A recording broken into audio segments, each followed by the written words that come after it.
This must be a rock avalanche.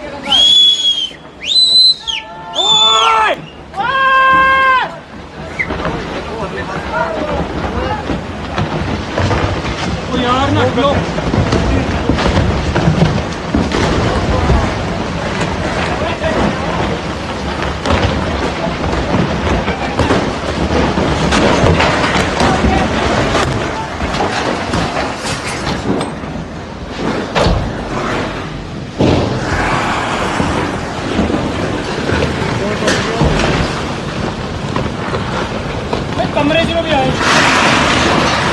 टूट गया बच्चे फंस